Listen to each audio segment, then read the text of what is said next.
সরকার কি করবে? সরকারের পায়ের নিচের মাটি কোথায়? আমাদের সরকার কি, আমাদের তারেক জিয়া কি এটা বলার হিম্মত রাখেন? হেই ডোনাল্ড ট্রাম্প, এ অন্যায় হচ্ছে। বাস্তব সমালোচনা না করে আপনি খালি সরকারের এই নত জানু সরকার এখন ইরানে আমেরিকার বিরুদ্ধে কথা বলে কি করবে সরকার?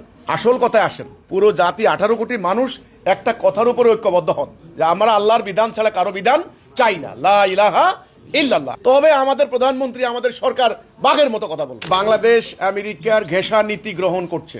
আমরা দেখলাম বাংলাদেশ সরকার 2বার বিবৃতি দিয়েছে। প্রথমবার বিবৃতি দিয়েছে একেবারে খুব ভারসাম্য রক্ষা করে, যখন সোশ্যাল মিডিয়ায় ব্যাপক সমালোচনা দেখলো সরকার, দেখলো যে পাবলিক সেন্টিমেন্ট, পাবলিক কিন্তু শিয়া সুন্নির দ্বন্দ্ব বুঝে না। পাবলিক বুঝে, আমরা ধর্মপ্রাণ মুসলমান সাধারণ মানুষ বুঝে যে ইরান একটা রাষ্ট্রকে ধ্বংস করে দেওয়া হচ্ছে, এটা অমানবিক কার্যক্রম। এখানে শিয়া কি সুন্নি এটা আলেম ওলামাদের ব্যাপার, এটা আলেম ওলামারা এগুলা জানে, কেটা শিয়া কেটা সুন্নি। সাধারণ ধর্মপ্রাণ মানুষ কিন্তু এগুলা নিয়ে ওদের কোনো মাথা ব্যথা নেই। সরকার যখন দেখলেন যে অলরেডি ভারসাম্যপূর্ণ হয়নি, জনগণের সেন্টিমেন্ট বুঝে, তখন আরেকবার বিবৃতি দিয়েছেন, দ্বিতীয়বার বিবৃতি দিয়েছেন। বিবৃতি দিয়ে সেগুলা একটু অ্যাডভান্স লেভেলে কথা বলেছে। বাংলাদেশ সরকারের পরিস্থিতি আপনারা বুঝতে হবে।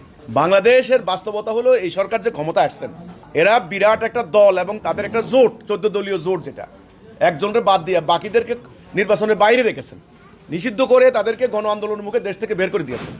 ওকে, ইন্টারনাল দেশের ভেতরে বিরোধী দল তারা কিন্তু সরকারের যে কোনো ত্রুটি, ভুল, কোনো প্রবলেম, কোথায় কি মিস্টেক, কোন জায়গায় পা পিছলায় পড়ে যায়, কোন জায়গায় কোন মন্ত্রী স্লিপ অফ টাং বলে ফেলেন, সাথে সাথে তার গলা চিপে ধরবে। তো এই ধরনের ইন্টারনাল ক্রাইসিস, অনৈক্য, হানাহানি, নিজেরা দুর্বল ছোট্ট একটা রাষ্ট্র, আমরা কি বলতে পারি?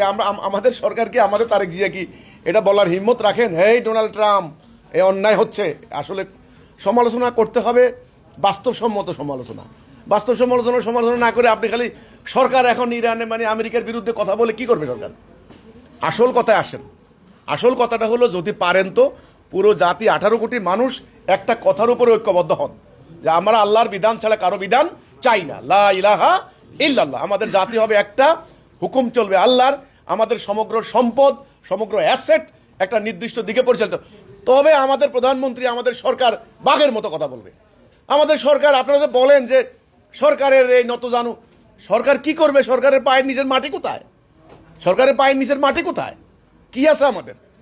তো এই জন্যে সরকারের ভারসাম্য নীতি বা কূটনৈতিক যে পররাষ্ট্র নীতি, সেটা অনুসরণ করে সরকার কথা বলেছেন। কিন্তু এখানে আমাদের জনগণকে এখন তাওহীদের উপর ঐক্যবদ্ধ হতে হবে।